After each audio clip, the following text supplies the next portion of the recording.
আসানসোলের বাগডিহা গ্রামের একটি বাড়িতে বিস্ফোরণ। বিজেপি কর্মীর বাড়িতে বোমা বিস্ফোরণের অভিযোগ। বাড়িতে বোমা মজুত রাখা হয়েছিল এমনটাই দাবি করছে তৃণমূল। ঘটনার তদন্তে জামুরিয়া থানার পুলিশ। আসানসোলে বিজেপি কর্মীর বাড়িতে বোমা বিস্ফোরণ। তৃণমূলের দাবি যে ওই বিজেপি কর্মীর বাড়িতে বোমা মজুত রাখা হয়েছিল। উৎপল পাথর রয়েছেন আমাদের প্রতিনিধি ফোন লাইনে। উৎপল, বিজেপি কর্মী তিনি কি বলছেন এই বিষয়ে? দেখো, যে গতকাল যে রাতে যে ঘটনা ঘটছে জামুরিয়া বিধানসভা যে সিদ্ধপুর বাগডিয়া গ্রামে, সেখানে বোমা মজুদ রাখা হয়েছিল এবং বোম বাঁধতে গিয়ে এই ঘটনা ঘটেছে। এটা জানিয়েছেন যে তৃণমূলের যে জেলা সভাপতি আছেন নরেন চক্রবর্তী।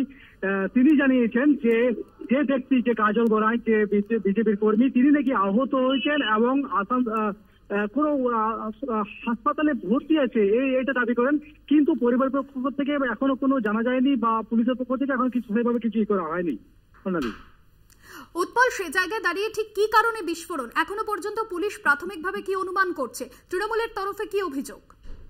অভিযোগ যে বিজেপি কর্মী যে রামনবমী ছিল, রামনবমী যে মিছিল, সেই মিছিলেই তারা হয়তো পরিকল্পনা করে কোনো চক্রান্ত করতো, যে বিস্ফোরণ ঘটাতো বা কোনো ঝামেলা পাকাতো।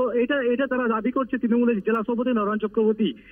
কিন্তু এই বিষয়ে বিজেপির যে জেলা সভাপতি আছে বাপ্পা চ্যাটার্জি, তিনি অভিযোগ অস্বীকার করেন এবং তিনি বলেন যে আসানসোল লোকসভা হেরে যাবে বলে এটা একটা বিজেপি চক্রান্ত করে, তৃণমূল চক্রান্ত করছে এবং বিভিন্ন কর্মীকে ফাঁসানো হচ্ছে, এটা দাবি করেন বিজেপি জেলা সভাপতি। একদমই। ধন্যবাদ উৎপল।